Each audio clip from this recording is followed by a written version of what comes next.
Hey, I have a question. Okay. Here's my question. Are you ready for it? Yep. Yeah. Um, are are Veggie Tales and Sausage Party in the same universe? No, Yes. they're rival kingdoms. If they're rival kingdoms, then they have to know about each other. Yeah, you're Okay, right. so okay, That no was not an honest answer. That was an emotional answer. Okay, I got you. I hear That you. was my reaction to hearing you say the word sausage party. You want to watch that together? No. No, I will never. Listen, I will I never like watch. bad movies. I like good movies. I like movies that are a waste of time. But there's a certain cocktail of awfulness that movie radiates. That it's just like I don't want to waste my Earth minutes on that. Uh, If I die and live again, then I'll watch Sausage Party. no, But if I die and live again, then I am going to do everything in my power to destroy Seth Rogen in Mortal Kombat. Anyway, here's the stream. Welcome, everyone, to the stream today. I'm very excited about this one. Sorry that it is a week late. We all got sort of sick last week. But it's time for the grand return of Pokemon Theory Crafting. Now, you might be wondering, why aren't we doing Pokemon Theory Crafting after the new Pokemon games come out? Because I'm not going to play it. You're not going to play it? No, it's too soon. I just bought a Pokemon game last year, or at the beginning of this year, and I don't have a lot of money. Okay, I hear you. Okay, you know what? I understand. Well, I'm gonna be playing the new Pokemon games, because I'm a sucker. But, honestly, you know what? Here's what we're gonna do. This is the idea of the stream, I guess, which is that the theories that we are gonna craft tonight, it is gonna be up to you watching to see if any of them come true in the new Pokemon games. Oh, we're going with new Pokemons? No, not necessarily. Okay. You know, old Pokemon get new lore in Pokemon games. Yeah. That's true. Didn't that happen with Legends Arceus, where we made a Yes. theory and then it came true? Yes. What was that? I don't remember. What? No, I don't Amy? remember. I don't remember. I think it was. I think it had to do with the dream Pokemon stuff. I think you're right. No? I think you're right. I'm so sorry that I'm eating mac and cheese. I'm gonna do my best to be quiet. I'm looking at this list, this rogues gallery from our previous mistakes, and I am. It's getting to the point where I'm like, God, the fuck, what did we say? I almost just want to I just want to have a clean slate. But No. I know. Amy, do you want to have a clean slate so that like you can have a fresh brain and talk about new Pokemon? Maybe you want to have a clean slate because you feel like as it stands, this is about as graphically complete as this is going to get. Exactly. See, I disagree. There's a lot of space to fill out. Yeah, but then a lot of open space. How many we risk it times are we becoming gonna more hope- imbalanced. how many times are we gonna hope to fill one of those empty places, but end up just putting it in the fucking upper left corner? If we're doing it right, we should not be hoping to fill any of these spaces. We should be honest about the theory after it's conceived. Yeah, absolutely. This is a double-blind study, Amy. Mm-hmm. I think it's gotten to the point, I know in the last ones we've like summarized these. There's too many. If you want a summary, go to the other fucking VODs and Oh, watch Yeah, them. I'll give There's you a too quick many. overarching summary from what I remember, and Yeah. I would like some help filling in the gaps here. But we basically have 3 schools of Pokemon. So Mew is from space, is a space alien, Yes. came from space, was I think drawn by Arceus's energy or something like that. Something like that, yeah. And then basically all genetic natural animal Pokemon, not necessarily animals, but like anything that's grown up through natural genetic evolution kind of came from Mew. Yes. And then anything that came from dream energy is what we kind of came up with over and over again. Like basically whims of the universe or of the world that willed themselves into having a physical form. Those all kind of came from Arceus. Yes. And then there were 2 other categories. There were primal Pokemon, which kind of existed in the Earth as part of the Earth before either of these interactions with Mew and Arceus, and they've been kind of affected by the arrival of Pokemon and humans, but they are kind of their own breed. And then there are also man-made Pokemon, which are very specifically Pokemon that have been crafted in a lab, either on purpose or on accident. Yeah, 100%. So, as far as like biological Pokemon, we've got your Pikachu's, your Noibats, your Luxray. your Luxrays, your Executes, I guess. For your dream Pokemon, you've got your I forget what this guy is called, but Binacle. Close. You got your I was close. Yes. You've got your Binacles, you've got your Sudowoodos. It's interesting because like Arceus, this lore is getting convoluted. Arceus's dream energy is the dream energy that is harnessed by a bunch of different stuff, including Jirachi, but also like the forces of nature themselves. And I don't know why there are 2 unknowns here. I don't remember. There must have been a reason. There must have been a reason. They signify different things.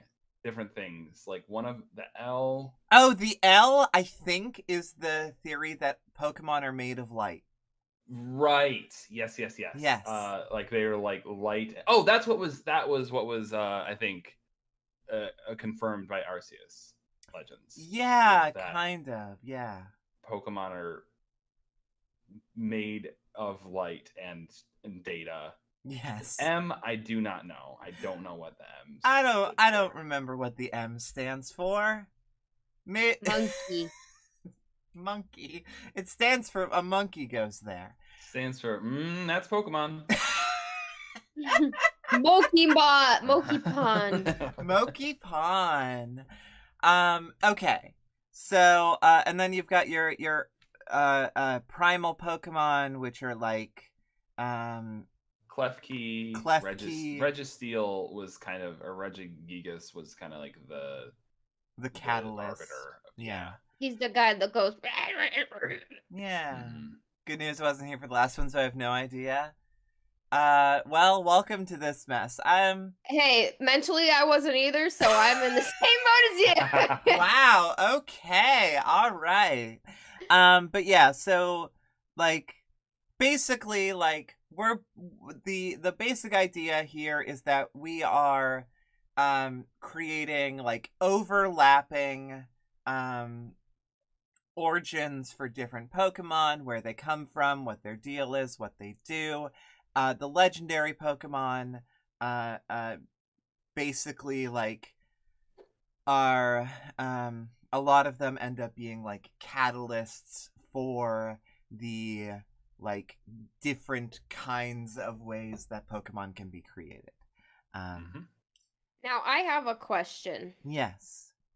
I have an underlying theoretical question that could be our main theoretical question potentially for the beginning of the stream. Mm-hmm. Can every Pokemon does every Pokemon have a theory? Yeah. I mean, Does every single Pokemon have a theory? I guess so. I guess so. Yeah. That's what we're doing here. We're not necessarily creating, but we are. Think of Pokemon lore as we know it as a big old slab of marble or granite or whatever the fuck people make statues out of. And we Yeah. are chipping away the mess to find the truth. Mm-hmm. We are finding the comprehensive, all encompassing truth of what Pokemon, what unifies them all.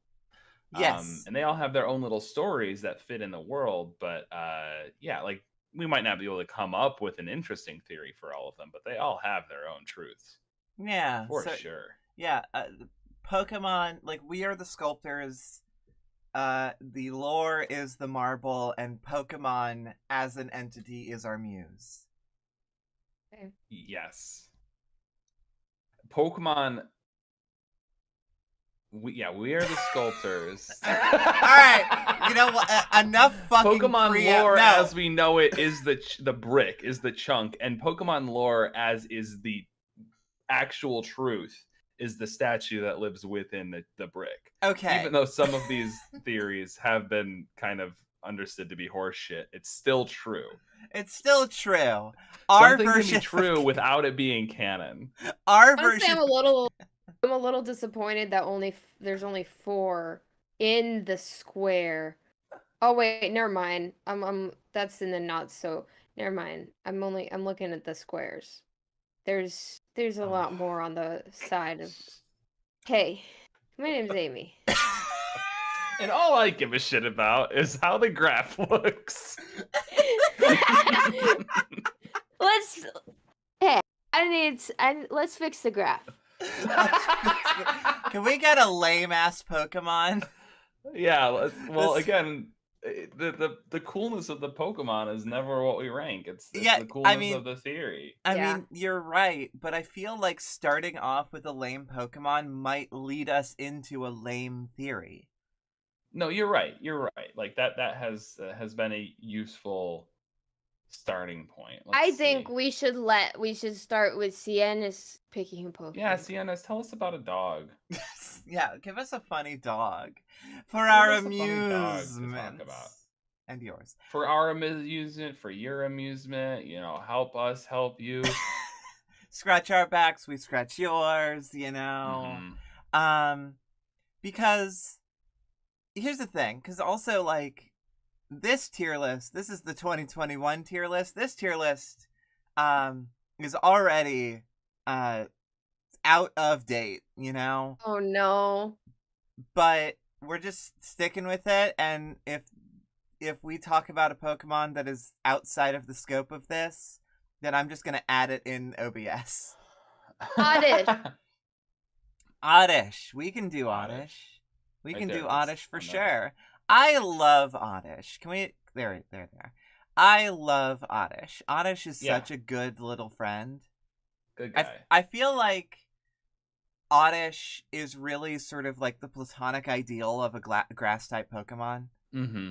Even though it's grass poison. Yeah. I mean, yeah. What does Oddish taste like? I guess like a rutabaga that'd kill you. I think it tastes like garlic, but it has the consistency of a jelly donut. Does it taste like a meat or does it taste like a plant? It tastes like a plant. Okay. So it doesn't have guts inside.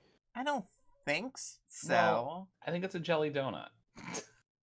I see the interesting thing about the whole like Pokemon is made of light theory, and I don't know if we talked about this last time, but the fact that like Pokemon do have meat.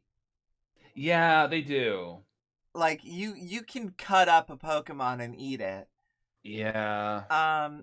But like I'm sure we can find a convoluted reason why that works. Yeah. Anyway, let's bring up the decks. For Oddish.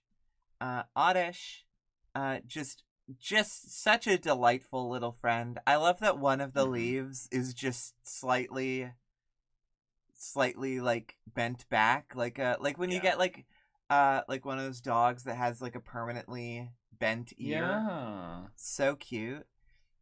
This is a good Oddish face. Hold on. That's a good Oddish face. I didn't do nothing. I didn't do anything. The kitty face. Yeah. Don't accuse me of anything. I didn't do anything. Okay. So let's go down. No, this is a good Oddish face. I didn't do nothing. So good. Oddish is just so friendly. Okay, Pokedex. Here we go. I feel like is it true that we haven't done one of these Pokemon theory crafting streams in like a year? Yeah, That's I think about so. right. So Yeah. we're a little bit rusty, but we're gonna get back into the swing of things. We did the last one shortly after Arceus came out. Yeah, it was like I a think. week after or something like Yeah. that. Here we go. So let's start up at the top here. During the day, it keeps its face buried in ground. At night, it wanders around sowing its seeds. Okay. Oddish sowing. Hell yes. Oddish reaping. Oh no. Let's see. It's said to scream loudly if anybody tries to yank it out. Oh, so So, it's like- like a Mandragora. Yeah, like a little bit like a Mandragora. Have we ever heard an Oddish scream? Yes. Have you personally heard an Oddish scream, Amy? Did you? Was that you? Oh, did Discord cut that off? Yeah, it I thought I totally heard did. screaming. I heard Discord screaming from the fucking other hates room. me. Oh my gosh. You weren't meant God, to hear it, I guess. I guess not, you know? We just don't we Yeah. just aren't privy to that. We'd have all died, so Yeah. it's okay. Yep. Yeah. Let's see. I don't know. It does the It reacts to grows. moonlight. It reacts grows to by bathing in moonlight. moonlight. So she's gay. So she's gay.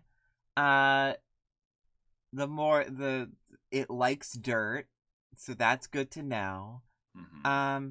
Interesting. During the daytime, while it's planted, this Pokemon's feet are thought to change shape and become similar to the roots of trees.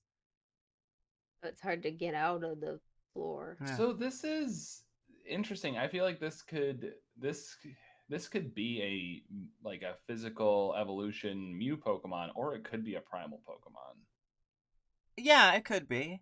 So I want to just shout this one out as well. Its scientific name is Odium wanderus. At night, it's said to walk nearly 1,000 feet on its two roots. And I would walk 1,000 feet on my tiny little rooted feet. How many miles is 1,000 feet? 1,000 feet is miles? not that much. No, it's like less than a quarter of a mile. Yeah, much less than a quarter of a mile. 1 point, loser. Yes. Yeah, so it's not that much. 1,000 feet is not that much, but still, impressive for the little guy. Let's see. It doesn't really seem like there's a whole lot of, deeply interesting lore here. Like, it doesn't seem to get that into it. So the main things that we're learning is that during the day, it just sort of hangs out under the ground. At night, it wanders around, planting seeds everywhere. It loves the moon, and it screams.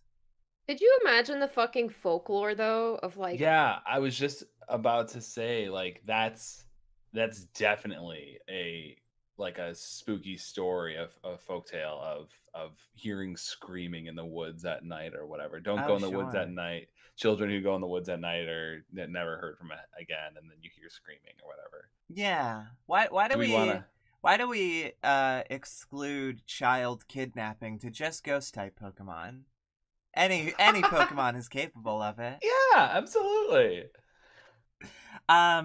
Yeah, I mean, like, yeah, I totally hear you that, um like, I don't know, like, just walking out into the woods at night and just seeing like little guys scattering. We also need to talk about the scattering seeds thing. Yeah.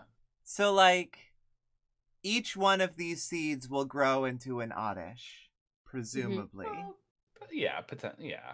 Or is it just like replenishing the natural vegetation of the woods?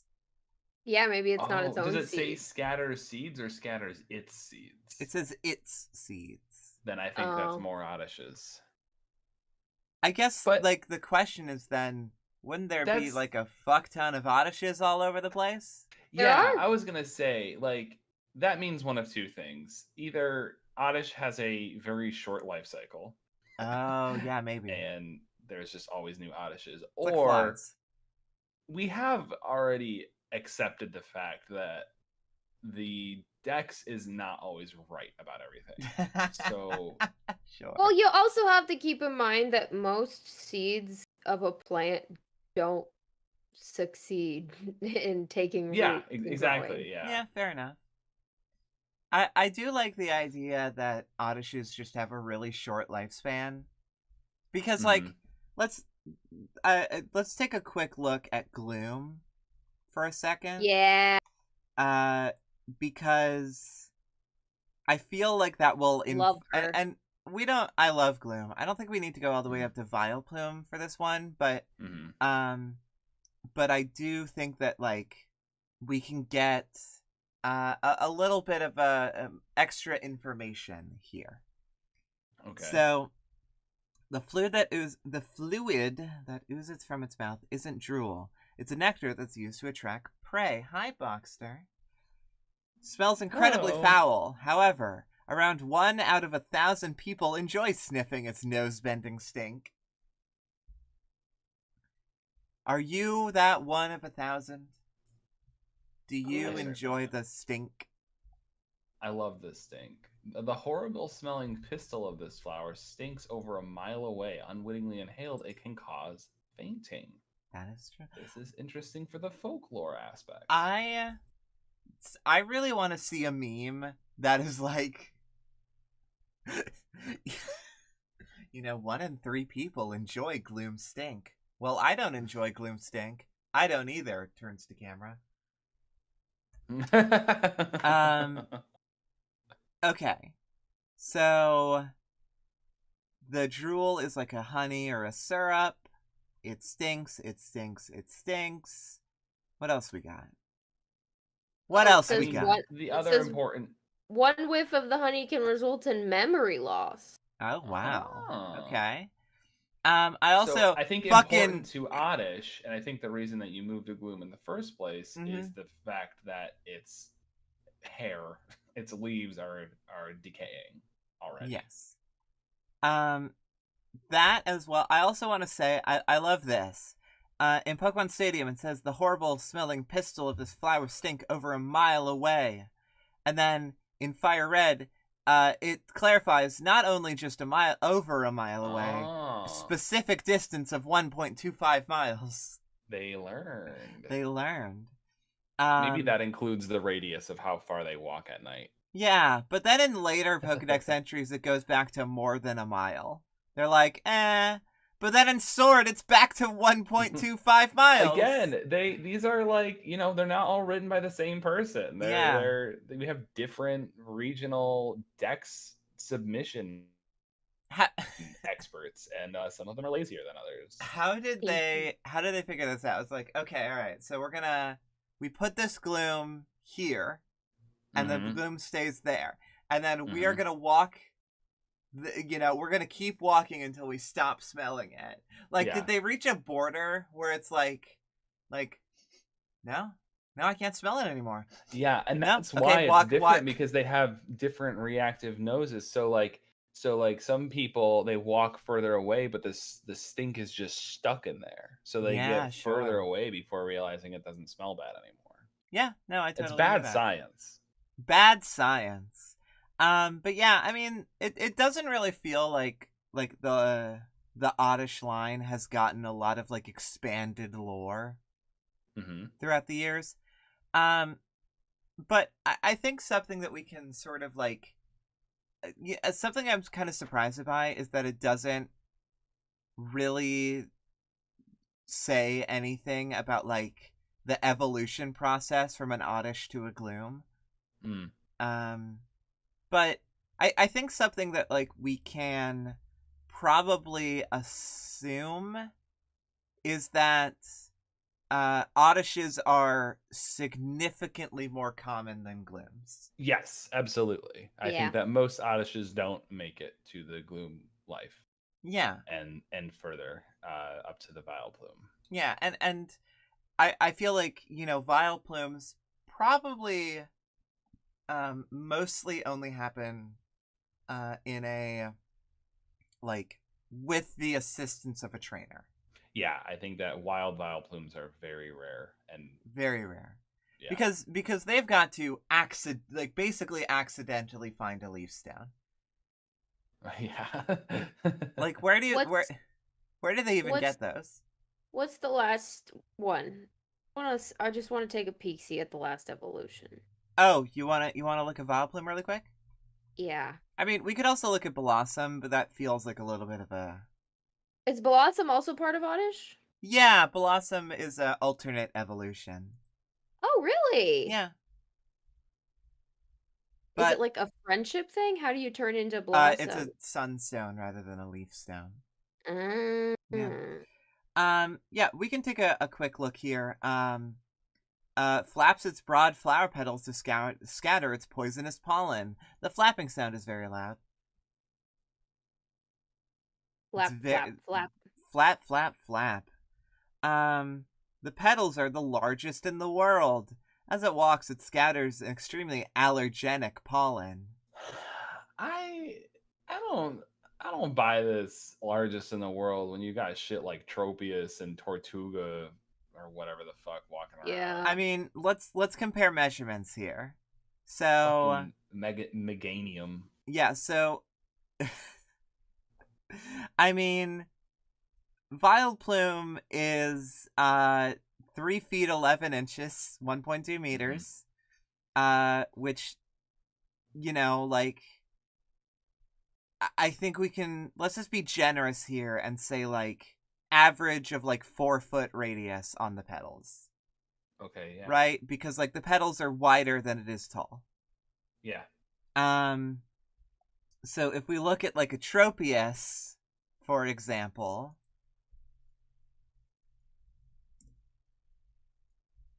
those have got to be bigger leaves. Yeah. Now wait a second. 6 feet. 6 feet. I mean, they're technically leaves. Those are leaves, not petals, I guess. What are some other petal-based Pokemon? Meganium.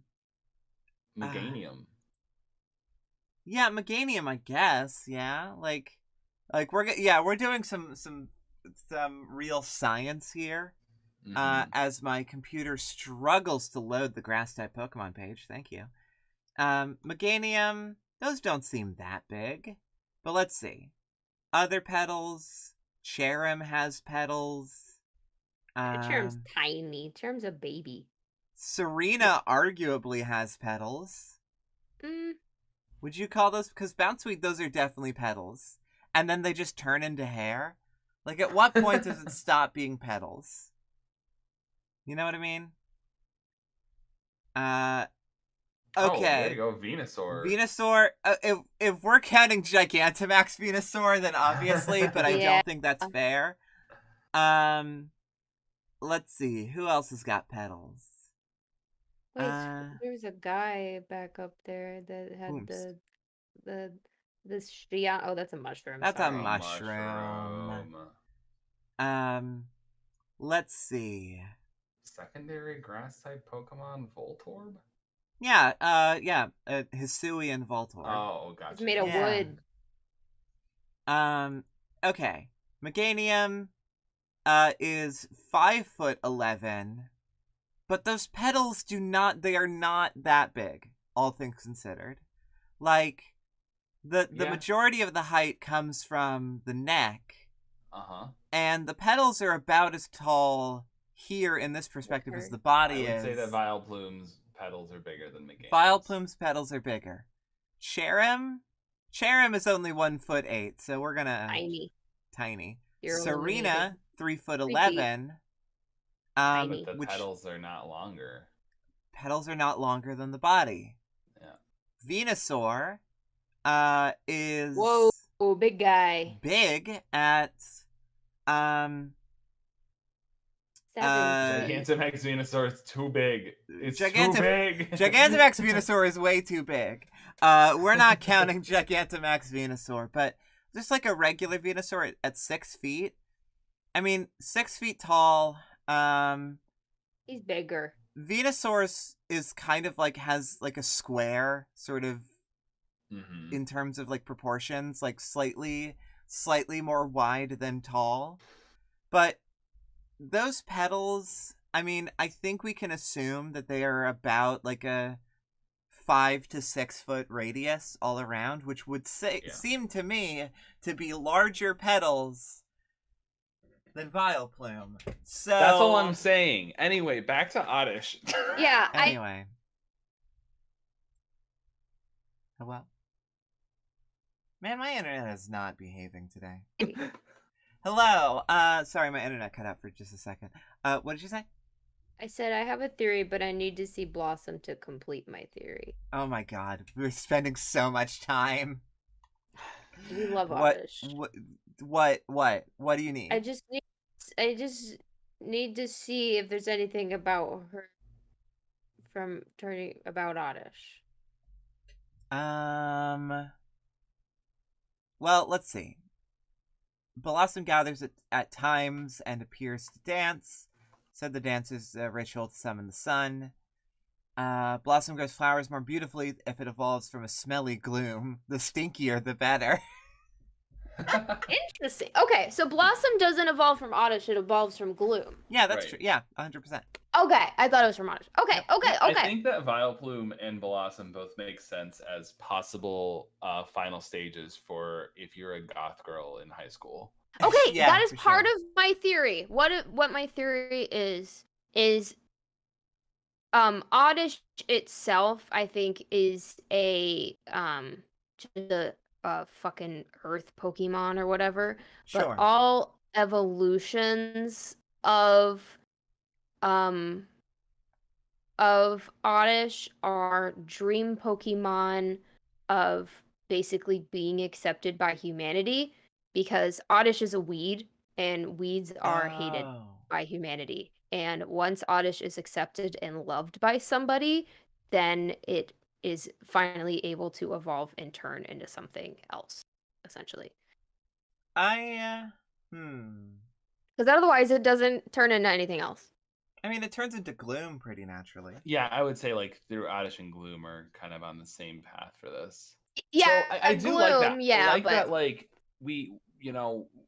I'm not gonna write this short story right now, but there are spooky stories about the dangers of the woods at night as inhabited by Oddish and Gloom. They can cause dizzy spells. They can cause fainting. They shriek eerily. They're probably not actually all that dangerous, but if you're not careful, you could lose consciousness and drown or something like that, right? But I mean, even then, I'm not like discounting that, but I'm also saying like in our society, we just hate weeds too, so you don't even need those reasons to just want to get rid of those kind of plants in the first place. So they're already disliked. But I mean, also too. they are in the forest, right?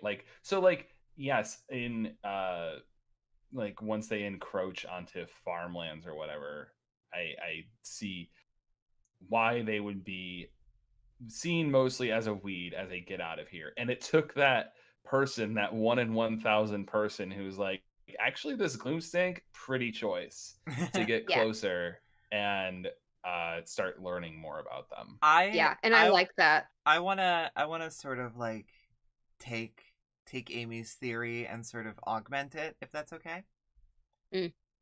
Which is that I'm going to agree with you that that all evolutions past Oddish are dream Pokemon, including Gloom, because I think that or maybe not including Gloom, but I think it does, because Oddish spends the majority of the day underground, sort of just like sleeping, and I think that um,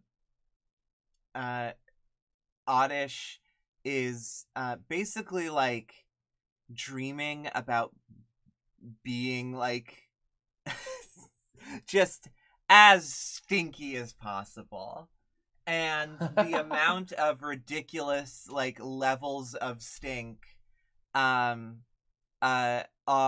like when an Oddish going and turning into a Gloom is that Oddish going like full gremlin mode, and into a Vileplume is like the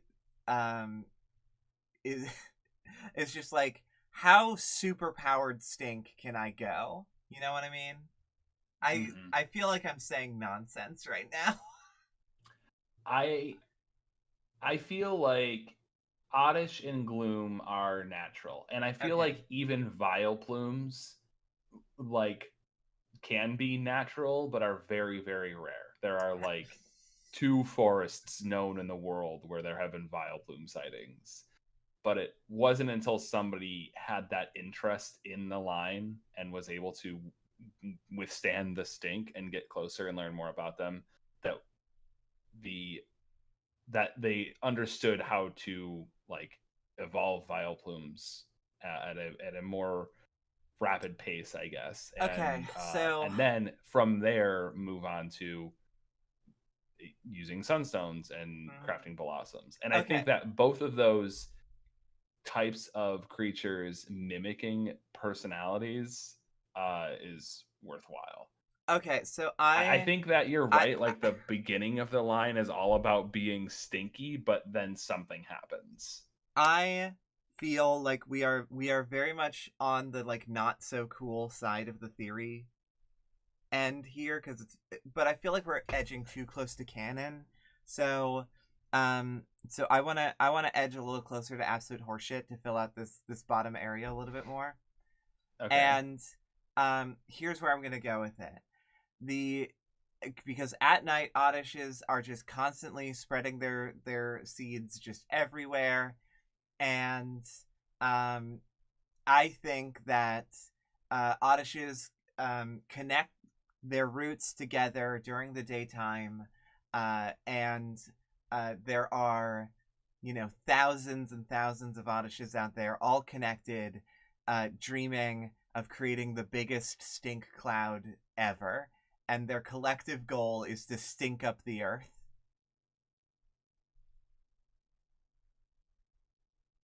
Okay. Yeah, sure. Sure, let's make it.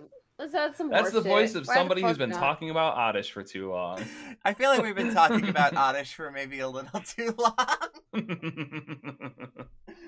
Oh my god, I feel like I'm dying. Okay. Where does this go? Oh, you put it right where it needs to be. Okay, Yeah. cool.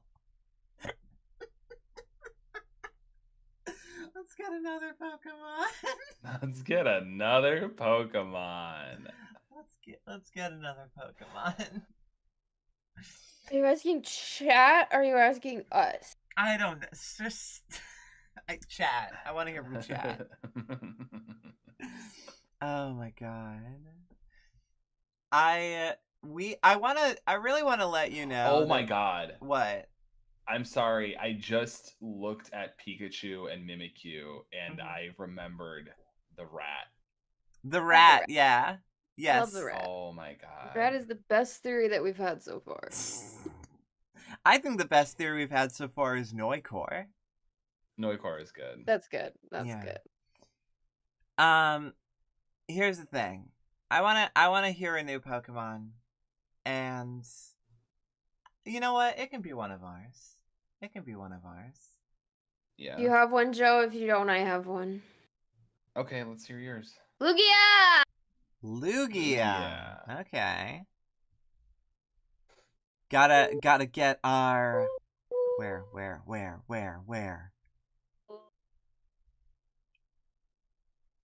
the fuck? There it is. Lugia is not a Pokemon I think about very often. Of him. I feel Maybe. like Lugia sort of gets the short end of the stick as far as Gen 2 legendaries. Pretty. Oh, really? Yeah. I always Lugia was liked my Ho-Oh, favorite legendary before Diamond and Pearl came out. Mm. Yeah. Because I feel Lugia like every is what, like the master of the winds and sea storms Ocean. and shit like that. Yeah, also so gives bitchin' high fives. it gives bitchin' high fives. Lugia also controls The legendary birds. Right. But not the fucking bullshit birds in Sword and Shield that are just on their own, I guess. Yeah, that are just sort of doing their own thing. Yeah. Incredible. Look, here's what I will say is that Lugia looks fucking cool. Lugia is so cool. Lugia also rips. We said in the past something about the legendary birds doing a contest and killing each other or something like that. Something to do with a sword. Don't remember. And Lugia was like the person in charge of this contest. And was like the person that needed to be impressed. Okay. Interesting. I don't remember that at all. We definitely Yeah. But let's go through these. So said that it quietly spends its time at the bottom of the sea because its powers are too strong. Damn, that's me. That's you. That's Amy for sure. That's Kitty. It was rumored to have been seen on the night of a storm. His incredible ability to calm raging storms. It says that Lugia appears when storms start. It is said that it quietly spends time. Yeah, okay, cool. It's a storm guy. Storm guy. Let's see. Sleeps in a deep sea's trench. If it flaps its wings, it's said to cause a 40-day storm. That's not true. That's some sailor bullshit. Yeah, you know, like sailors are always saying shit about. Well, okay. I have a theory. Okay. Lugia isn't real. Oh my god, I love this theory. I love this theory. Love it. Yes. Yes. Lugia isn't real. Lugia is like the Kraken or whatever. Yeah. It's a sailor's story just meant to scare sailors and keep them on their toes. One day a pirate woke up on a ship drunk from rum and with a fishy stink on his breath, and there was a seagull on his beard pecking at his mouth, and he got scared shitless, and that became Lugia. That be the Lugia I see. Yeah, there was like, and then like, and people were like, "Oh, haha, it's a funny story, Greg." But then like just a really bad storm hit, just like coincidentally. And they were like, "Oh shit, Lugia's real for sure." Well, no, he spent the whole day attributing everything to Lugia, yes. right? Like, yeah. Like, oh, there's no pickles left in the pickle barrel. That was Lugia. Lugia stole them all. Lugia and for sure. oh, we saw an island that we didn't expect to see there. That was Lugia. Lugia put it there, and everyone's like, Yeah, no, it and it's just like, wasn't on the map yet. but here's the thing: is the legendary birds are real. Right, for sure. Those are real. They also believe in the legend of Lugia. Right. Okay, so the birds are trying to summon Lugia because Lugia has become a religion to birds. That actually makes a lot What of if sense. Lugia was real centuries and centuries and centuries ago, but he's dead now? I like that less. Yeah. I like that less. I think it's less funny, but I think it's cool that legendaries only are one Pokemon, and once they're dead, they're never there again. Yeah, I guess, but I think that hits so much less hard than just Lugia is just straight up not real. Never but was real. But also birds really believe in Lugia. Birds, because there's enough cross-pollination in the Pokemon universe that birds could have picked up this idea from human beings. Yeah, what it is that because in Ecruteak City where Ho-Oh has its tower, there's the other tower that burned down, and so like there's the theory that like, oh, that must have belonged to Lugia. But that's just like, that's a false positive. Like, it is like people just assume that Lugia is real because Ho-Oh is real. And they feel like there has to be a second one. So I have a question then. With all the dream energy, we know that the power of, if enough people believe in something, then it does become real. Yeah, I guess so. Oh. Yeah? I mean, that makes sense. Like all this stuff that I said about a pirate like waking up and being scared by a seagull could be the beginning of the Lugia story, but that doesn't preclude Lugia existing because that's how Binacle came into existence. Yeah, I guess the so. The Junji Ito story. Yeah, I guess that's true. Yeah, so does Lugia eventually become real? Yeah, I think that's what it is. I think that Lugia is not real, but could be someday. Yeah, Lugia isn't real yet. Isn't real yet. I don't think, like, I know that in the events of the game, we're gonna just say that, what is it, like Fire Red or Ruby? Is it Ruby and Sapphire? It's Golden Crystal. Golden Crystal. Gold and Silver. Gold. Only the events of Gold actually happen. Yes, Gold is the only one that actually Gold is canon. Silver is non-canon. Childhood isn't real. Yeah, absolutely not. If you caught a Lugia, no, you didn't. No, you didn't. Okay, all right. Here's the thing, is that I feel like this theory belongs like right here. Yeah, it's. I mean, I don't even know. I don't even know how cool it is. Well, I guess it's not cool because we're saying that a cool Pokemon doesn't exist. So doesn't exist. Yeah. What if it?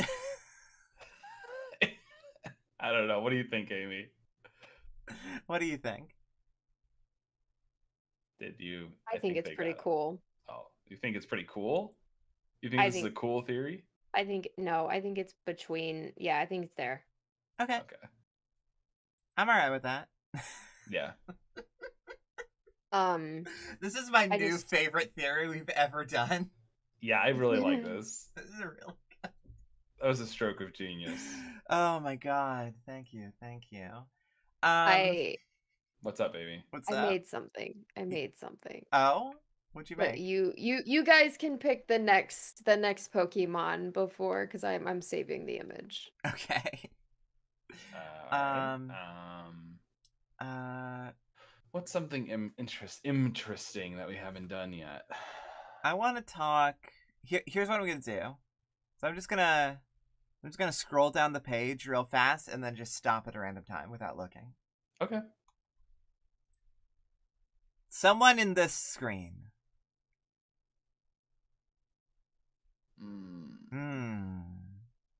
What about? I like I kind of want to do like the timber line. Conkeldurr.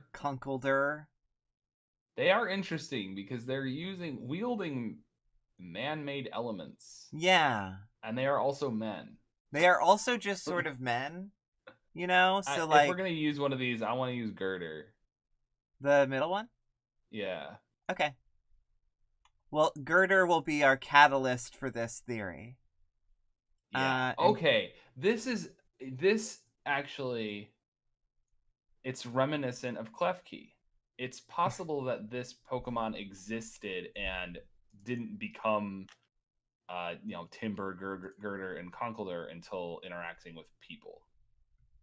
Yeah, maybe. I mean, let's take a look. I am totally. First off, I really like this image of Timber. I do too. My point is, I think that like this little muscle guy has been around forever, picking up shit and whacking people with it, but didn't become the Pokemon Timber until like logs of or 2x4s or whatever existed. I kind of love that. It fights by swinging a piece of lumber around. It is close to evolving when it can handle the lumber without difficulty.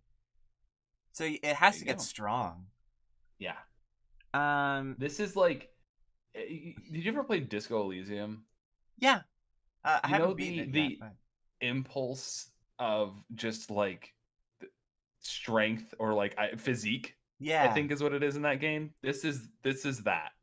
This Pokemon is physique embodied. Okay, so all Timber have the like internal monologue system of Disco Elysium, and it's all physique. Yeah, it's all. I bet I could beat that up. I bet I could crush that. I bet I could hurl that. Yeah, 100%. These Pokemon appear at building sites and help out with construction. They always carry squared logs. I like the idea of this. Like these aren't the construction workers Pokemon. These are wild Pokemon who are just like, oh, you're building something? Let me help. Yeah, they're like the gym rat that shows up like, oh, I can lift that. Yeah. I can carry that for you. Okay, I'm done. Hell yeah. I put it in the chat in our the stream chat. Okay. Did you? I don't see it. The official business. You have to. Discord changed it. You have to click on that little tiny chat button. Oh, that thing. Okay, this is extremely good. This is extremely good, Amy. And thank you. Hold on. I'm bringing it into the stream. There it is. That's and true. That's really good. You are not immune to propaganda. That's existing in the corner of the stream now. Thank you. Yeah, it's gonna be like there. How about like there. Okay. Excellent. Good. Okay. Anyway, so Timber, it loves helping out with construction projects. It loves it so much that if rain causes work to halt, it'll swing its log around and throw a tantrum. I swear, I love this. Like, I love that this is... they don't inherently love construction. It's just heavy shit to lift, but written through the lens of a human being writing the dex entry. They're like, oh, they like helping us with construction projects. For sure. This is for Girder. The Pokemon is so muscular and strongly built that even a group of wrestlers could not make it budge an inch. Whoa. They strengthen bodies. The second one. They strengthen their bodies by carrying steel beams. They show off their big muscles to their friends. They are gym rats. They're gym rats. They have like gym buddies. They like incredible. They worship at the Iron Church. With strengthened bodies, they skillfully wield steel beams to take down buildings. Uh-oh. That's anyway. It shows us if muscles to Machoke and other Girder. If it fails to measure up to the other Pokemon, it lies low for a little while. I'm gonna go take a shame nap. Oh my god. Girder excels at demolition. Construction is not its forte. In any case, there's skill in the way this Pokemon wields a steel beam. I love it. So Timber is your construction buddy. Girder is like, fuck you. Yeah. And then there's Conkeldurr. Wise. Old and wise. Old and wise. Let's see. Pokedex entries.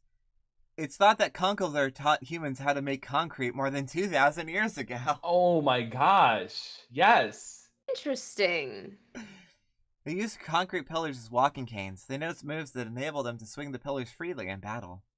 Rather than rely on force, they master moves that utilize the centrifugal force of spinning concrete. So they're not strong. They're probably less strong than a Timber.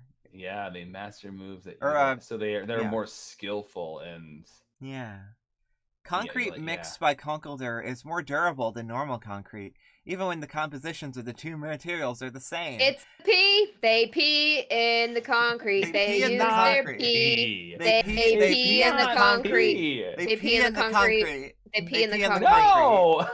They pee in the concrete. New theory. They pee in the concrete. I'll be right back. New theory. They pee in the concrete. They pee in the concrete. They pee in the concrete. They pee in the concrete. They pee in the concrete. They pee in the concrete. Canon cool. They pee in the concrete. They pee in the concrete. That's the theory. We're done with this Pokemon. We're done. They pee in the concrete. We really made Joe just leave. Yeah, it's fine. Oh my god. Well, now that it's just us, we can decide where this theory that Conkeldurr pees in the concrete. Absolute horseshit, not so cool. So are we talking like right here? Yeah! Okay, great. He is lifting that fish. Gonna spread that to all my friends and see how they react. Good. Good. Oh my god. I mean, we all know the truth that Conkeldurr pees in the concrete. I'm gonna tweet that. Upset. Poor Joe. He's upset. He's so upset. Poor Joe. Joe was so excited about actually making up a theory. We did. What do you mean, actually? We did it. We did. You're right. We did. I did all my cool shit, and then you guys said he pees in there, and that's it. It's done. Are you mad? Do you want to actually do a theory? No, we did. Okay. We did do one. Okay. Who's mad? Okay. Joe, do you want to pick a Pokemon? Have you picked? I did.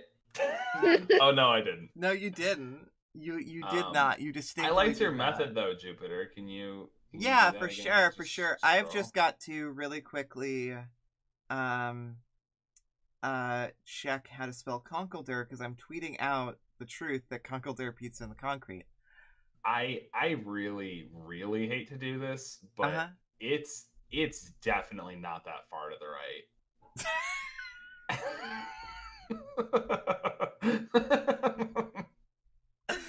I'm sorry. Oh, I'm sorry. The idea that Conkeldurr pees in the concrete is more canon. Yes, it is. Like, I mean, that's probably fine because you're right. Like it said, when they make concrete, it's stronger, even when all the materials are the same. What other explanation could there be? They do something special to it, and maybe that's not pee, but maybe it is, which means it can't be all the way to the right. Okay. Now, I see what you're saying. I see what you're saying. I'm not happy about it, okay? But, like, we sculpted the chunk, and this is the truth that is revealing itself, and we can't avoid that. So let's just move on to the next one. Let's just move on to the next one. In this section. In this okay, I don't know what the fuck it is, but I really want to do that big ball of fire. Oh wait, is that Mega Gigantamax? Yeah, that's a Gigantamax. Gigantamax. Yeah. Fuck that. I don't want that. No Gigantamax is here. What about that Lego castle motherfucker? One row above on the left side. Who's Oh, that dog? this Is bitch? that a Gigantamax? No, this is an Ultra Beast. Who's that Okay. fucking neon Yeah, dancing what is that doggy? like helix from Arms? Oh, that's another. That's another Ultra Beast. I don't know what the fuck. What is an Beasts Ultra are. Beast? Ultra Beasts are Pokemon from alternate dimensions. What? Yeah, When was this? What game in was Sun this? and Moon. That was like the Oh, I big didn't play thing it. of Sun and Moon. I didn't play it. That's crazy. That's Sun cool. and Moon rules, actually. The problem is that I don't know what this Pokemon is called offhand, so we're gonna just real quick look it up. Oh, I think Is it's it I think Nihilego? it's Stakataka. Yeah. It's Stakataka. Yeah, it is. Oh, I What love year was this game made? what fucking I don't know. I'm only asking because I'm wondering if this was a slight reference to Breath of the Wild. 2016. Mm. But this was an Ultra Sun, I think. So that was 2017. But Breath of the Wild didn't come into after that. It could have been in development. They're not the same. They're not even remotely close I'm to sorry, the same because studio. Because it looks like a Bokoblin, or Yeah, honey. It looks like Zelda. it looks like Zelda. It does. It looks just like Zelda. This is just like Zelda. Okay, here's my theory. Because I think it's Zelda. Because we don't know. We don't know anything really about the alternate universe through the Ultra wormholes. So I'm saying that the alternate dimension is Hyrule. Yeah, you're right. This is a guardian from Breath of the Wild. Yeah. Yeah. I'm not. Damn. Shit. Now let's not do that. No, it's right though. It's not. It's what kind of what? Hey, does it know? Hey, does it know the move Hyper Beam? Can it learn Hyper Beam? Let's find out. Because if not, then we're good. I am not seeing Hyper Beam. Not seeing Hyper Beam. Not seeing. It can learn Meteor Beam. That's different. That's fine. Well, what does Meteor Beam look like? Oh, yeah, that is different. That's extremely different. Okay. Let's take this seriously for once in our goddamn lives. Okay. So... Okay. First of all, hate that, because we've been serious for 100% of the stream. Secondly... Yeah. Is that right? Okay, so these are from an alternate dimension. Do we need to figure out where? Is it Legos? Is it actually Legos that have come to life upon No, well, maybe. Okay. Well, okay, so we don't get a lot of information. All right, so it appears from an ultra wormhole. Each one appears to be made up of many life forms stacked on top of each other. When stone walls started moving and attacking, the brute's true identity was this mysterious life form, which brings to mind an Ultra Beast. I don't know what the fuck they mean by that, honestly, but yeah. So they're not even sure if this is an Ultra Beast. It might be something else entirely, but they just threw it in that category because they're I guess. So okay, so the Ultra Beasts are the in Alola, the Ultra Wormholes happened, which brought over all of these Pokemon from this alternate dimension. And these Pokemon are not unique. In fact, there are a fuck ton of them. Because basically the idea here is that each of these Ultra Beasts are basically, it can be inferred that they are just what normal Pokemon are like in that alternate universe. Right. But in this universe, they are just obscenely powerful because, like, in the Ultra dimension, the power level is just so much higher than in ours. Right. They're weird guys here. Mm-hmm.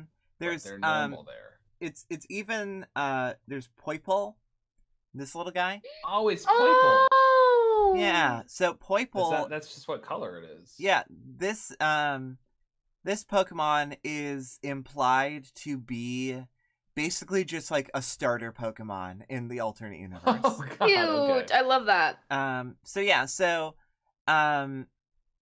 Ultra Beasts, they look bananas and are incredibly powerful here, but they're just sort of normal, regular guys. In the Man, Ultra I want to universe. go to that universe. So do I. I would love to have an entire Pokemon game set in the Ultra universe. Yeah, like I feel like it's sick as hell. like aesthetically gonna be like more closer to like Persona. Like it's Yeah. teens, not kids, and yeah. It'd be Okay, but sick this as hell. thing is made up of a bunch of little guys, like unknowns almost, that are stacked together to make one large thing. Okay, so it's a school. It's a school of stack attack. it's sort of like wishy-washy. Yeah. So okay, I like this. So, what if Stakataka is basically the unknown of the Ultra universe? You know what I mean? Like they are, whereas like the unknown in our universe are I'm remembering what the M was. That's just meant to represent all unknown, and I picked M for mushroom. Oh, okay. Yep. Gotcha. Yep. Anyway, so in the mainline Pokemon universe, unknown are like, I forget specifically what theory we went with, but like, you know, they're meant to be representative of like the alphabet, language, Yes. something like that. Yeah. Whereas they had some shared history with early humanity. Yes. And I feel like we can make a similar assumption about Stakataka, which is that instead of language, these are like representative of like construction, like building, you know what I mean? Like here's a different twist. Okay. If we're saying this is like not necessarily a 1-to-1, but it's related to the unknown of that universe. Mm-hmm. I think it does represent language for them, but the language in that universe is not codified in letters the way it is in this one, but rather in colors or something to that effect. Okay. So each of these things can light up a different hue. They're able to light up different hues. Like an RGB keyboard. Exactly. 100%. I do have an important question. Yes. The very front of this thing definitely is able to like fold down like a drawbridge, right? Yeah, for sure. I mean, like, what's inside? Nothing. It's hollow. There's just eyeballs. Like each one of these. It's not a heart. Yeah, I'm sure. Each one of these bricks we can see in this picture. I can zoom it in. Each one of these bricks is just an eyeball. Maybe it can digest people in there. I bet it can. Now, wait a minute. Can you go back to that picture? Yeah, sure. Can you look in like that upper left corner? What the fuck is that? Can you see his shoe? That's a kid that it's eating. Oh, okay. I thought that was part of the Pokemon. No. Yeah. Unfortunately not. In the Pokemon comics. Yeah, that's gonna happen. Okay. So here's the reason why I want to go with these little guys like representing some sort of like construction thing is because I think that it would be fun to imagine the Ultra universe as being like a living MC Escher painting. Like the world, the physics and the way that the world is constructed is fundamentally different. And with like impossible spaces and like nothing that would appear natural to us. You know what I mean? Okay. And so then this thing comes in to bring some level of order and like a structure Yeah, yeah. I think like, but Also, if there's a if this thing can transport to Pokemon universe, then it's also possible that someone from our universe gets a glimpse of Ultra universe and sees this thing and it's like, oh, that's Legos. I'll make Legos now. yeah, for sure, for sure. Um, okay. Here's my codified theory. Okay. Is that uh is that so much of the Ultra Universe is constructed out of Stack Attack blocks, that it's sort of like a symbiotic relationship with the humans of that universe. Yeah. But it can, like, and they're just sort of happy to just, like, be chill. Yeah, chill and be a building. Yeah. But when there's a housing crisis, there's a housing crisis. You know? Like, it, like, okay, like, if a Stack Attack building remains unused for too long, it will become restless and start wandering around like this. Yeah. I like that. Yeah. They're not gonna just sit still if there's nobody using them. Yeah. Yeah, and then In my belly. and then they will like basically just like force people to live in them, you know what I mean? Like just like walk up to people on the street and then just sit down on them and it's just like, well, you're in here now. This is where you live. I like that. I like Yeah. that. Yeah. Theory complete. Theory complete. Where does it go? You're just gonna move it down to fill that space between the Pokemon around you. Doesn't matter, Jupiter. Doesn't matter what we think of it. It's just fill in the blanks on the chart. Oh. But it's not that cool of a theory. it's kind of cool. It's just an okay theory about a house. Oh my god. You just really honestly, want they are right. Like the whole idea of the other universe is cool, but like the thing itself is like it's a house. It's okay. All right. All right, fine. Is this a good enough spot? I guess. You guess? Yeah. All right. Oh my god. There's no pleasing Amy. There's no pleasing Amy until either every single spot on this is filled or we erase everything. Yeah. Yep. All right, Jupiter. Do you want to pick a Pokemon? I played Conkeldurr, but I would love to hear one from the chat. Let's put a little wrinkle in this process. What's that? Let's pick a Pokemon and let's place it somewhere on the chart, and then try to come up with a theory that matches its placement. Okay, that's interesting. I like this approach. So I'm gonna do the same, scrolling down, and then Amy, you pick one. Okay. Do I have to tell you when to stop? Nope. We stopped here. Okay. Good luck. A third of your choice is Vivillon. Yeah.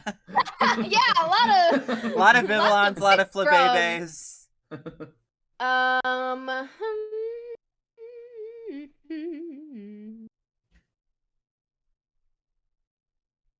Got Genesect in there.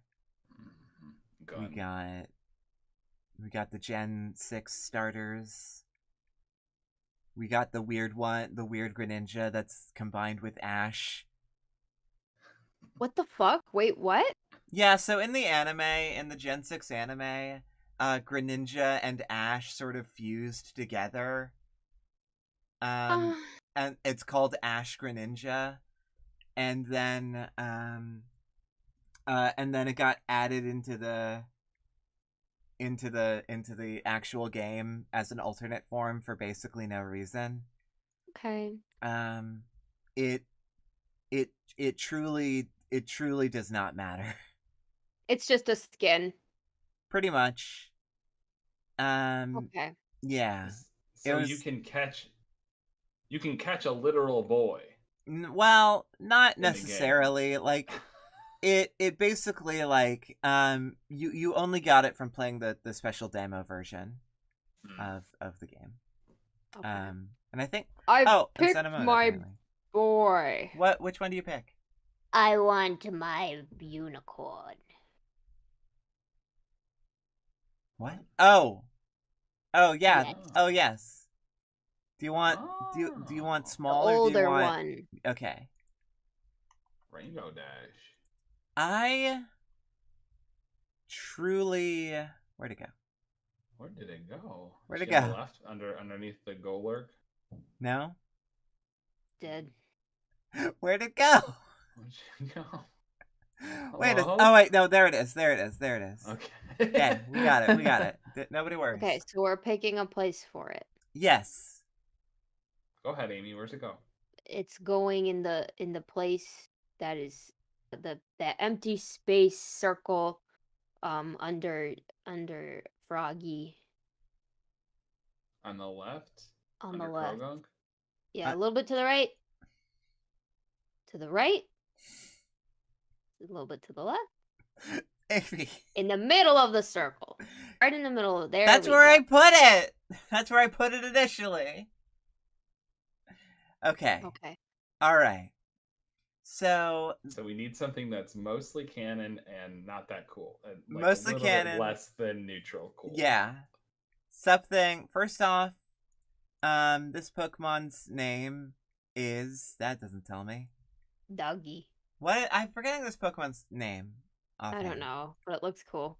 I do like this Dash. Pokemon. It's just not one that comes up very often. You Googling? You doing some Googles? Yeah. Yeah, we'll see. Unicorn Pokemon.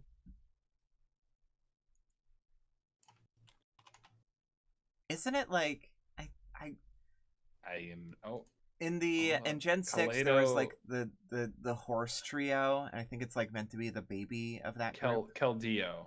Keldeo, right. Yeah. Yeah. The That's cult baby. Pokemon. Oh, and that's the Resolute form. Okay, Yeah, so it's not it's- an evolution. It's Interesting. Resolute. What does that yes, mean? it is a member of the Swords of Justice, which are these little guys. Okay. And what is that? So They're- in they're a Gen fucking biker gang. in Yeah. Gen 6, these are sort of like the legendary dogs of that generation. Gen 6 had I believe it was Gen 6. It might have been Gen 5. No, it was Gen 5. Gen 5 had sort of too many legendary Pokemon, and this is one of them. But I do really like Keldeo. Keldeo looks really nice. Okay, so let's go ahead and start reading the Pokedex entries. By blasting water from its hooves, it can glide across water. It excels at using leg moves while battling. Kikis. Okay. Crosses the world, running over surfaces like oceans and rivers. It appears at scenic waterfronts. Okay. It likes a good view. When it's a resolute, beach bum. when it's resolute, its body fills with power and it becomes swifter. Its jumps are then too fast to follow.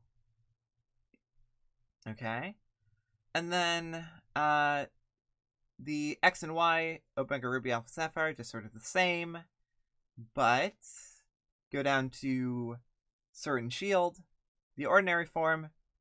Cobalion, Terrakion, and Virizion taught this Pokemon how to fight. It dashes across the world seeking more opportunities to further its training. It is baby, in fact. They say that Keldeo must survive harsh battles and fully develop the horn on its forehead before this Pokemon's true power will awaken. So, Keldeo has 3 dads. Yes. Who are teaching him how to fight. Yes. In its resolute form, Keldeo has strengthened its resolve for battle, filling its body with power and changing its form. The power that lays hidden in its body now covers its horn, turning it into a sword that can slice through anything. Does the thing become resolute form and then like go back, or is it like a one-time change? I believe that it can go back. How does it go into resolute form? I think that's important. Oh, okay. So, I think I'm wrong. I think it can't go back. So it transforms upon learning the move Secret Sword. Okay. which is a fighting type move. This Pokemon is water fighting. Cool. Yeah, so it Interesting type combo. learns Secret Sword, and then it turns into Resolute form. And it can apparently cut through anything. So this is really just like a scrappy punk that is looking for trouble. Yeah. This is the Scrappy Doo of the the Swords of Justice or whatever Okay, it's so called. we need to come up with a theory that is mostly canon and not that cool. Yes. It's got 3 gay dads that love it very much and are teaching it how to fight, training it, and it also wants. So it's like basically this guy is Ash Ketchum for Pokemon. Yeah, a little bit of an Ash Ketchum, but for Pokemon vibe. You wanna hear my initial take at a basically canon but not that cool theory? Yeah. So it travels the world, right? Travels Yeah. around the world looking for fights. And I think that it's just as a starting place, I think that it like it has like favorite locations to return to in the world. It's not just like mindlessly wandering.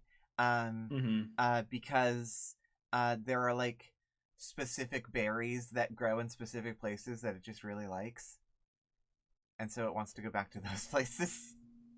Okay. Like as a starting place of just like something that's not that interesting, but I think makes I sense. can. I mean, I liked what I you said about it being stoic and like liking certain points of view or scenic overlooks or whatever. You know, I what's up? I have a theory. What? Take It's it. probably cooler than the not so cool place that it's Okay, well, we at. can always ruin it by saying it pees on stuff. Yeah. Using the This concrete.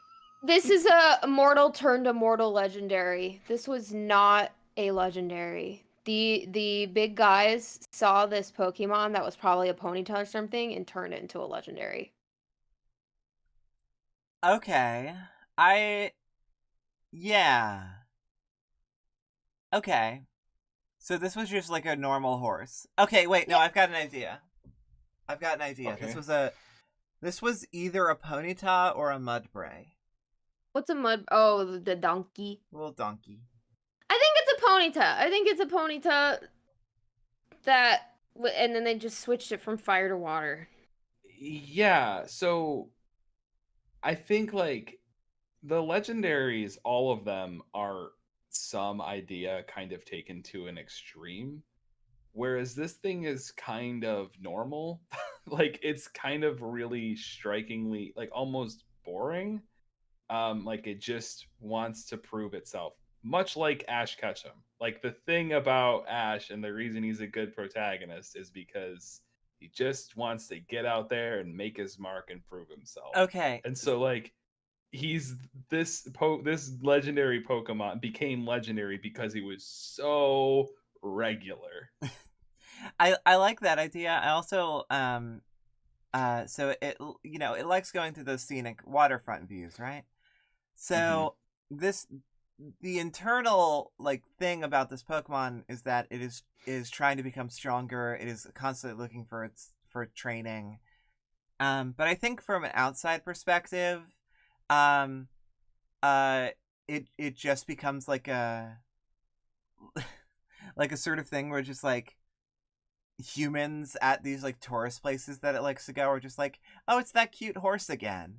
Like it's not like like a very well like hidden legendary Pokemon. It's one that most people know because it, or at least if you're living near like a waterfront area, because it will just show up at some point and like pose and look kind of cute. And then like people can come up and take selfies with it. Yeah, because it's a newer legendary. It doesn't know how to be a legendary. But I think that people don't necessarily think of it as legendary either. Like I think I think that people passing and seeing it pass by have the same reaction to a Metapod that's chilling in the forest and sees Ash walk by. Like, oh, there's a guy. All right, later. I think that Keldeo has the same personality as Sonic in the first Sonic the Hedgehog movie. Not in the second one, the first Sonic the Hedgehog movie. He's got massive protagonist energy for sure. Yeah. Big protagonist energy, but like doesn't really like hasn't really gone on any like big adventures or done any big things yet. Honestly, he's got syndrome energy before he became a villain. Oh sure, yeah, very much. Okay, I wanna add a tiny wrinkle, and you can shoot me down on this, but it's just been itching at the back of my brain. This is a Ponyta and was a partner Pokemon of maybe a swordsman or something. That's why he's got a sword horn. But this partner like was drowning in the river, and even though it was a Ponyta, went in to try to save it. And as like also knew its three gay dads at the time or whatever, and couldn't get stronger. And upon being revived by the legendaries, that's what made it a water type instead, and kind of attuned it to this new type. I mean, sure.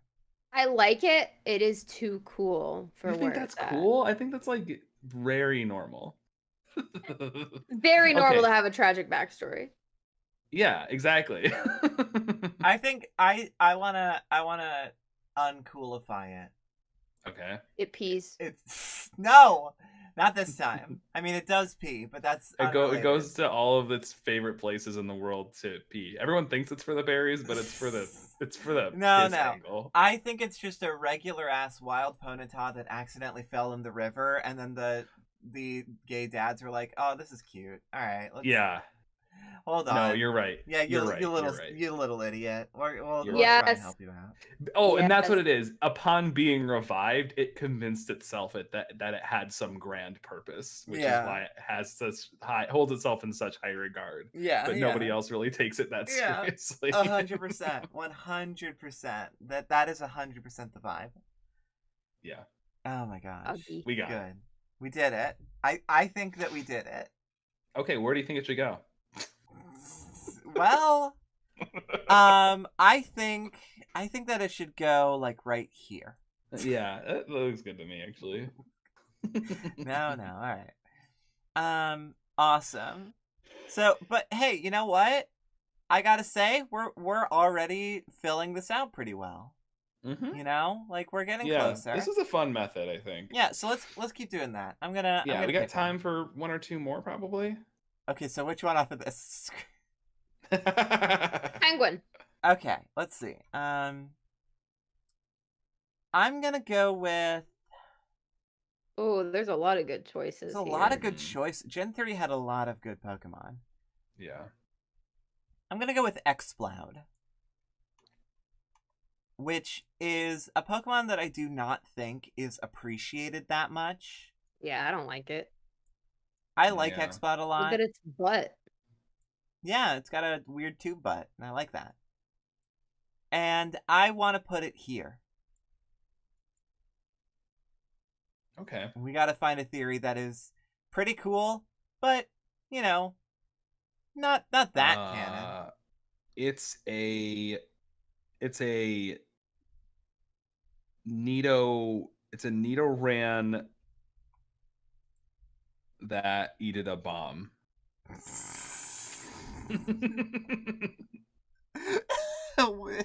Now hold on. Now hold your horses.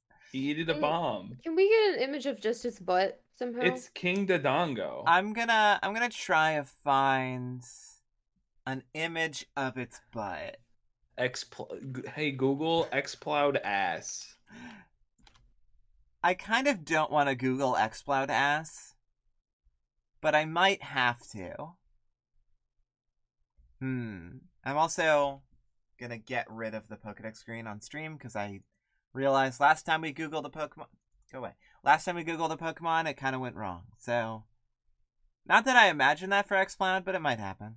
Especially if I Google Exploud butt. Loudred just has a teeny little butthole. Okay. It kind of looks like All a right. Wi-Fi symbol on its back. So I found the image of an Exploud's butt that I found is from a plushie. Yep, that'll do it. So here it is. There's the Exploud's butt. So got Does these. Does this help you, Amy? That plushie makes him look a lot cuter than he actually is. Exploud is cute. I like Exploud. Anyway, so Exploud has a bunch of tubes coming out the back, which are for the sound. We can also it's like an Whismer. organ. It's so important to note that Whismer has a little butt too. Yeah, Whismer. they all do. Whismer very specifically has a butthole. These are hole-centric Pokemon. Yes. It's so important that you know about Whismer's hole. Wait, I need to know if the middle one has a butthole too. It does. It's got the Wi-Fi symbol on its back. We gotta look at Loudred back. Yeah. Loudred does in fact have a butthole also. Good.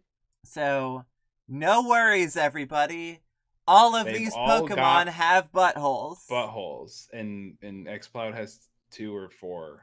Exploud has, let's just count how many holes Exploud has. Okay. So we've got 2 on the knees. We've got 2 on the ends of the arms. We've got 5 up top. Yep. We've got 2 at the back, but also I think there were like 3 more on its back. Yeah. Oh, it looks like there's. Okay. It's just an artist rendition. Yeah. So here's a good sort of like image for Exploud. So it's looking like 1, 2, 3, 4, 5, 6, 7, 8, 9, 10, 11, 12, 13, 14, 15 holes. Maybe 15, 16? I know for certain that there is a circus with a fun house, and the fun house entrance is Exploud's mouth. Oh, yeah, for sure. Yeah, 100%. There's like, like Pokemon carnivals have got to be pretty cool with their set design, honestly. Yeah. Okay, so now that we know that Exploud has at minimum 15 holes, maybe up to 17. 18 if you include the mouth. We can now go into the Pokedex entries. 6 miles. And I would be heard from 6 miles. I know that all of these holes are like, for acoustic, like loud ass noises and shit. They're the whistle tips. Yeah. But I always imagine, like, especially with Exploud, like black smoke coming out, like they're a biker Pokemon. I could totally see that. Okay, Exploud triggers earthquakes with the tremors it creates by bellowing. If this Pokemon violently inhales from the ports on its bodies, it's a sign that it's prepared to let loose a huge bellow. Okay. Exploud communicates its feelings to others by emitting whistle-like sounds from the tubes of its body. Pokemon only raises its voice when it's in battle, so it's very gentle otherwise. Okay. It has sound-generating organs all over its body. It communicates with others by adjusting the tone and volume of the cries it emits. The sounds can be heard from over 6 miles away. 6 miles, 6 miles, 6 miles, 6 miles. In the past, people would use the loud voices of these Pokemon as a mean of communication between distant cities. That's really good. This Pokemon could do more than just shout. To communicate with others of its kind, it'll emit all sorts of sounds. Yeah, cool. So, and I guess we can look at Loudred as well if we want. And the baby, the cute little baby. We'll look at Whisper too. Loudred's bellowing can completely decimate a wood frame house. It uses its voice to punish its foes. This Spoken with round ears serve as loudspeakers. Shouts while stomping its feet. After it finishes shouting, this Pokemon becomes incapable of hearing anything for a while. This is considered to be a weak point. Positions the round speaker. So you could really fuck up a Loudred by just wearing, like, sound-canceling headphones. Yeah. It positions the round speakers on its head to assail foes with ultrasonic waves at massive volume. Builds powers by stomping the ground. So it seems like we've got another situation of, like, Loudred is like the edgy teen who wants to cause problems, and then when it becomes Exploud, it mostly just wants to be chill. But if it wants to fuck you up, it will. Whismer. I love this little baby. Normally, Whismer's voice is very quiet. It is barely audible, even when one is paying close attention. Oh, I love the bottom one. However, if this Pokemon senses danger, it starts crying at an ear-splitting volume, going to leaf green. It usually murmurs, but starts crying loudly if it senses danger. It stops when its ear covers are shut. Cute. Yeah. This one can cry. It usually murmurs. It just, like, waddles around. It's like... Mm-hmm. Yeah. When Whisper cries, the sound of its own voice startles it, making the Pokemon cry even louder. Cries until it's exhausted, then it falls asleep. Good guy. So Whisper is baby, Loudred is teen, incredible. Exploud is reasonable adult. It's incredible that Whismer, so meek and mild, evolves into Exploud. Yeah, literally. It's so good. Yeah, so something I really like the idea of Exploud being used to communicate to other cities, which does also somewhat imply that we have a decent, like, understanding of, like, ways to communicate with Exploud. Like, we know Exploud language well enough to be able to communicate it across distances. Oh, I don't know. I was kind of imagining it more like, blowing a battle horn or whatever. Like, you can use an Exploud to raise an alarm, similar to, like, lighting a brazier or something like that. Maybe, but with the way that it emphasizes the various different sounds it can make, and it says means of communication between distant cities, to me implies that there's more depth to the communication than there's archers. You know what I mean? Yeah. I think that we need to consider Noibat. Yes. Yeah. I also, and can you remind me our target for this theory? The target for the theory is right between really cool and mid, and not quite not canon, but not super canon. Okay. So we need a little bit of falsehood. This guy goes to raves. Goes to raves. Okay, goes to concerts. I've got one. I've got an idea.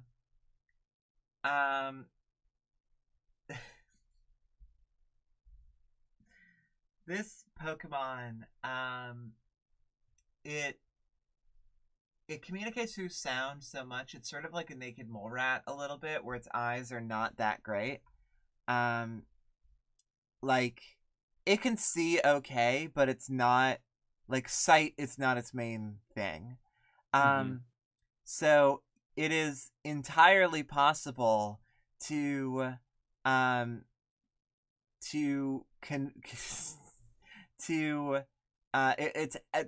oh god, how do I phrase this? There have been times where, like, raves are happening or concerts are happening, and the Exploud will, like, try and communicate back.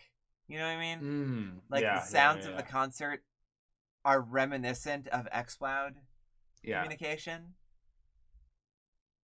If that makes literally any sense at all. It's like dogs, hear howling, and then all of them start howling. I think that it generally has quite a bit of restraint. Like it looks angry, right? That's how it's portrayed, but all the dex entries make it seem like it only gets really, really loud when it's like pissed and in danger. Can Xbox close its mouth? Yes, it was in that. Yeah, I guess it can. It doesn't seem to be able to close it all the way. Yeah. Catching a lot of flies. A lot of flies going in there. I think that here's my theory that I think lands pretty close to where that is. Mm-hmm. I think that most of the history of harmonic music in human beings was deeply inspired by watching Xploud walk around and communicate with other Pokemon. Okay. I like the idea. Yeah, I like this idea that like that what about like the idea that like the woodwind instruments, like genre of instruments, was in the Pokemon universe, woodwinds were created by mimicking Xplouds. Yeah. Like primitive looking like ocarinas are shaped like Xploud. Oh yeah. That's fun. Yeah, I like that. Yeah. Like yeah, that feels good. That feels good. I like that. Is that the end to the theory? Yeah. Yeah. Yeah, I do well because like there are lots of wind instruments that I think like yeah, I think there are lots of ways you can interpret. Here's I think that on a windy day, like a breeze will blow basically through the orifices of Xploud, and they won't even notice really, but you'll hear a faint whistling just because their organs are all kind of when they fart. Careful, Amy. We're trying to keep it above the cool line. No, but when they fart, oh, it's loud. Oh, it's loud. You've heard but silent but deadly. This is loud but regular. Yeah, I feel pretty good about that. Like a whole genre of instruments was created because of Xploud's influence, and if you live near a population of Xploud, because I do feel like Xploud is one of those Pokemon that like probably does like evolve in the wild fairly regularly. Yeah. I think they're pretty common in a limited region. Like they're not everywhere, but where they are, they're like around. Yeah. And you know, particularly in like mountains and caves and stuff, sort of like that. And if you happen to live near a Xploud population, the wind sounds different. Yeah. Yeah. I like that. That's fun. And I feel like, do we feel like that pretty well fits the placement here? Yeah. I think so, yeah. All right. Well, by the looks of things, I think that we have time for one more. And if we get that from chat, then that would be sick. And if we don't, then that's fine. Because we can just do the same method we've been doing this whole time. So Gen 1 Pokemon. Why do you want a Gen 1 Pokemon? Because those tend to have better vaguer dex entries. Dex entries. Okay, so here's my thing. Here's my thing.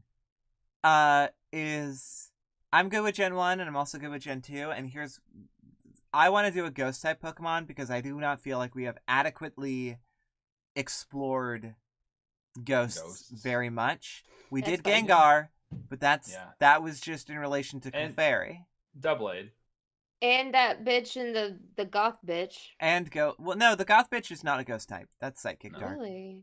That's and Golurk is ghost type, but in general, I feel like we've been kind of avoiding the ghost dimension in the room. Yeah. And for that, I feel like... Is Venomoth ghost? Nope.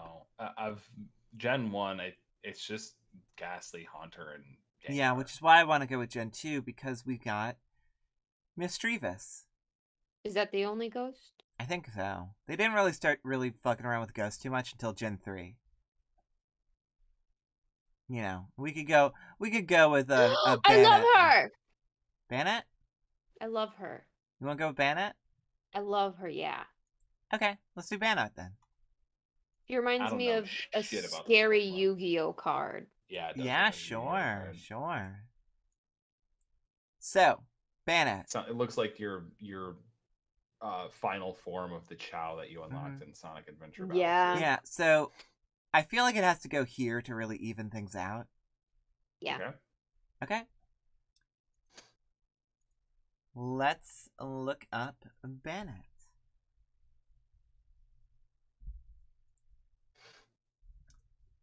Ooh, Banette. Hippo Banette Her is Japanese good. name is Jupiter. Oh shit! mouth. Hell yeah. Banette evolves from Shuppet, which I feel like we should look at first. And then of course Banette has, in my opinion, one of the coolest looking Mega Evolutions. Yeah. Yeah. That's I really cool. like Mega Banette. That's really Very good. Final Fantasy. Very Final Fantasy. Very good. All right, so let's look at Shuppet to sort of get a vibe here. Shuppet is attracted by feelings of jealousy and vindictiveness. If someone develops strong feelings of vengeance, this Pokemon will appear in a swarm and line up beneath the eaves of that person's home. Wow. Shuppet grows by feeding on dark emotions such as vengefulness and envy in the hearts of people. It roams through cities in search of grudges that taint people. Oh no, taint. Let's see.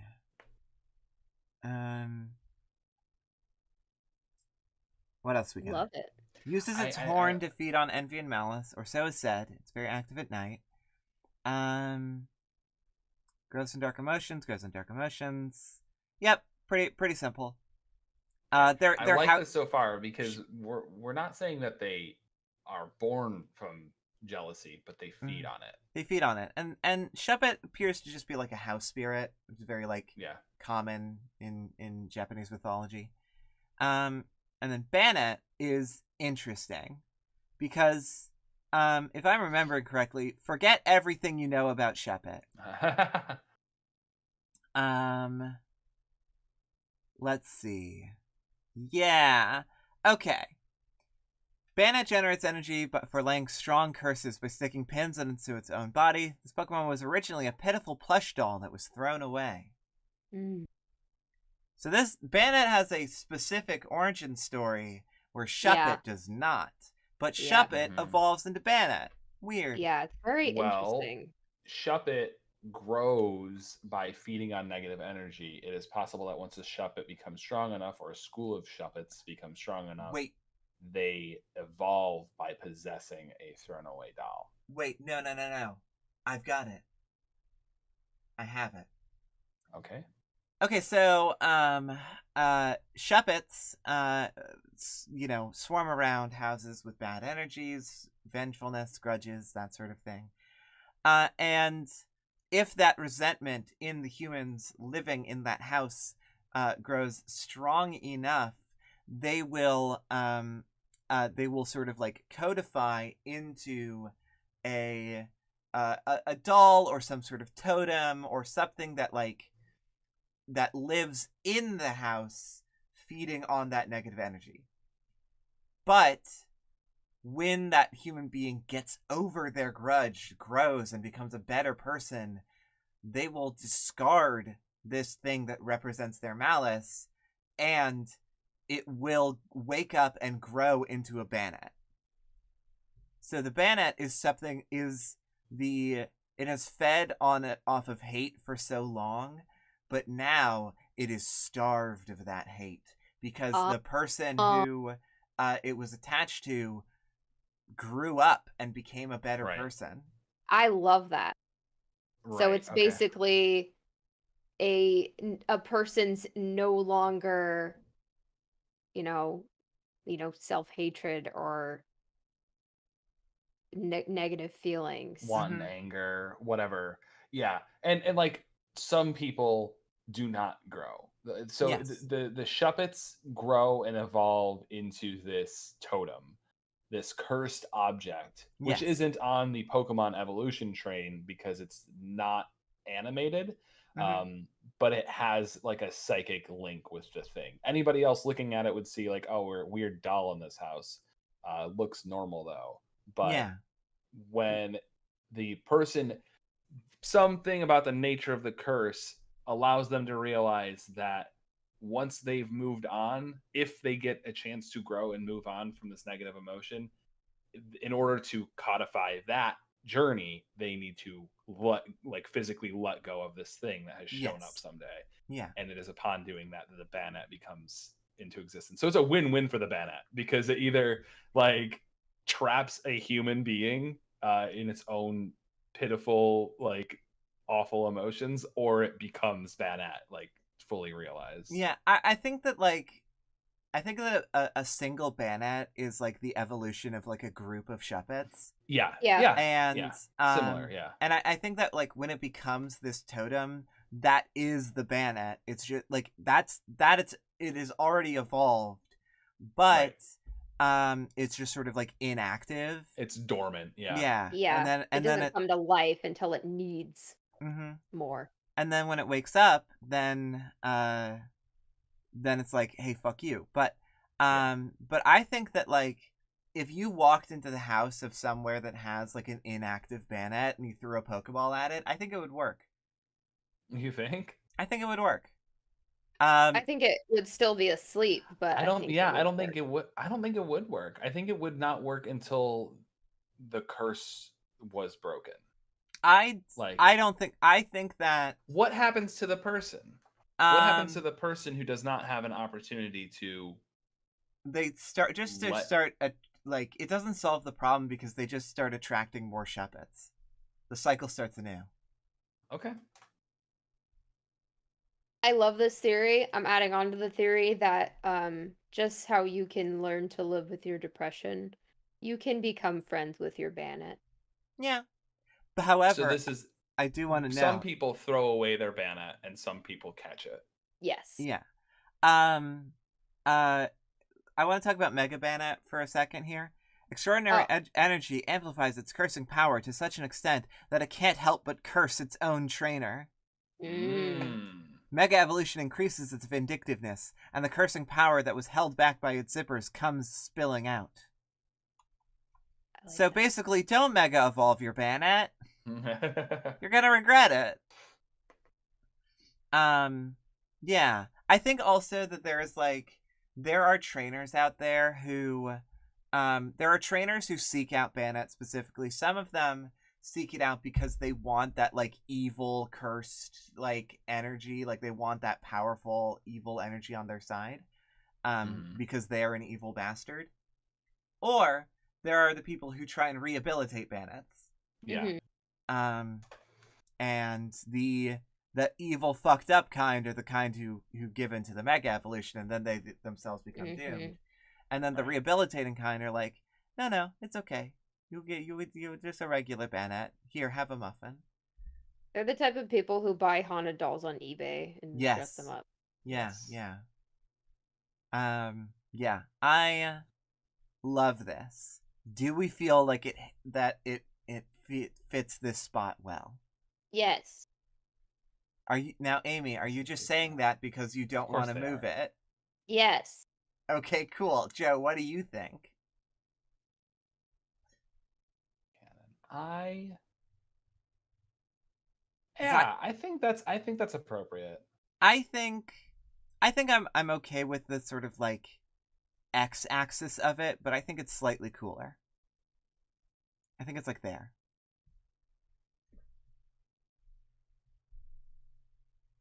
Okay. Yeah. I don't know. I think the fact that Mega Evolution is like completely inaccessible to those who are not evil and fucked up makes it a little bit less cool. Well, it's not it What's up? Yeah. Amy, I'm trying to help you by keeping the thing where we originally put it.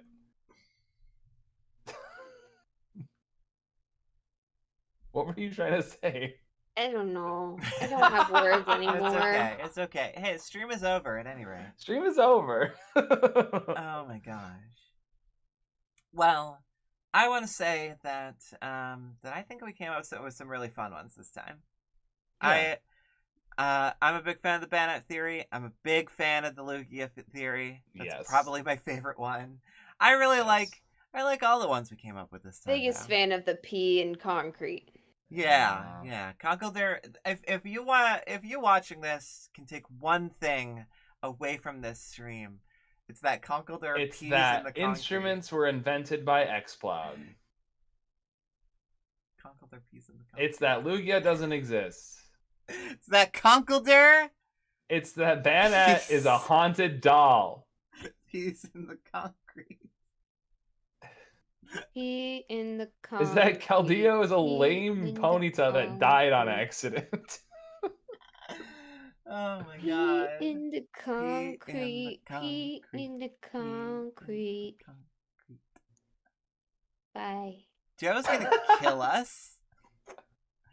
Bye, Oh my everyone. gosh. Bye, y'all. Thank you for joining us. Thanks for being here.